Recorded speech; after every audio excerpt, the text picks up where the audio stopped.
Dinosaur পৃথিবীর হারিয়ে যাওয়া এক দানব প্রাণী। আজ থেকে ৬৬ মিলিয়ন বছর আগে এক সময় পৃথিবীর সবচেয়ে শক্তিশালী প্রাণীরা ছিল ডাইনোসর। কিন্তু তারা এলো কোথা থেকে, কিভাবে রাজত্ব করলো, আর এক মুহূর্তে কিভাবে তারা বিলুপ্ত হয়ে গেল। আজকে এই ভিডিওতে জানবো ডাইনোসরদের এক মহাকাব্য ইতিহাস। রহস্য ওয়ার্ল্ডের নতুন একটা ভিডিওতে আপনাদের স্বাগতম। চ্যানেলে নতুন হয়ে থাকলে সাবস্ক্রাইব করতে ভুলবেন না। চলুন কথা না বলে ভিডিও শুরু করা যাক। ডাইনোসর প্রায় ২৫ কোটি বছর আগে পৃথিবী ছিল সম্পূর্ণ ভিন্ন। আগ্নেয়গিরির অগ্নুৎপাত, টাইটানিক প্লেটের সংঘর্ষ এসবের মাঝে প্রথম ডাইনোসরের উদ্ভব হয়। তারা ছিল তৎকালীন সময়ের সবচেয়ে অভিযোজনক্ষম প্রাণী। তারা দ্রুত বেড়ে ওঠা এবং শিকার করতে শিখত।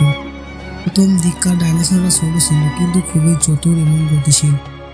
এরপর এলো ডাইনোসরের সৌন্দর্য।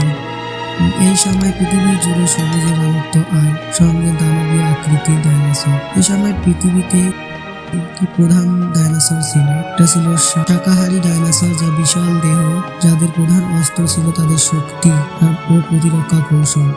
আর এক ধরনের ছিল মাংসাশী ডাইনোসর, তারা ভয়ঙ্কর শিকারী ছিল। ডাইনোসররা দলবদ্ধভাবে চলাফেরা করত, বাসা বানাতো এবং সন্তানদের যত্ন নিত। কিন্তু ডাইনোসররা দলবদ্ধভাবে শিকার করত, আবার কিছু নিজেদের বিশাল দেহের কারণে শত্রুদের ভয় দেখাতো।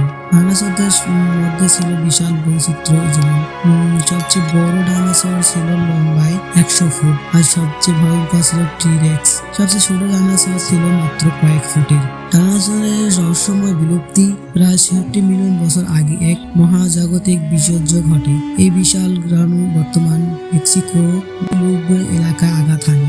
এর ফলে সৃষ্টি হয় আগুন, ধুলা, ঝড় এবং দীর্ঘকালীন শীত অবস্থা, যা ধ্বংস করে ফেলে ডাইনোসরদের জীবনযাত্রা। শুধু ছোট কিছু প্রাণী, বিশেষ করে পাখির পূর্বপুরুষেরা বেঁচে থাকা যায়। ডাইনোসরের উত্তরসূরি আজকের পাখিরা। আপনি কি জানেন আজকে পাখিরাই ডাইনোসরের প্রকৃত উত্তরসূরি? বিজ্ঞানীরা বিশ্বাস করেন ছোট ডাইনোসর ধীরে ধীরে বিবর্তিত হয়ে পাখির রূপ নেয়। তাই আপনার আশেপাশে পাখিরা আসলে ডাইনোসরের বংশধর। বিজ্ঞানীরা কি ডাইনোসরদের ফিরে আনতে পারবে? এই পর্যন্ত ডাইনোসরের ডিএনএ পুরোপুরি সংরক্ষণ করা সম্ভব হয়নি, কিন্তু ভবিষ্যতে জেনেটিক ইঞ্জিনিয়ারিং দিয়ে হয়তো আমরা দেখতে পারবো এক নতুন যুগের ডাইনোসর। ডাইনোসররা বিলুপ্ত হলেও তারা আমাদের কল্পনা এবং গবেষণা আজও বেঁচে আছে।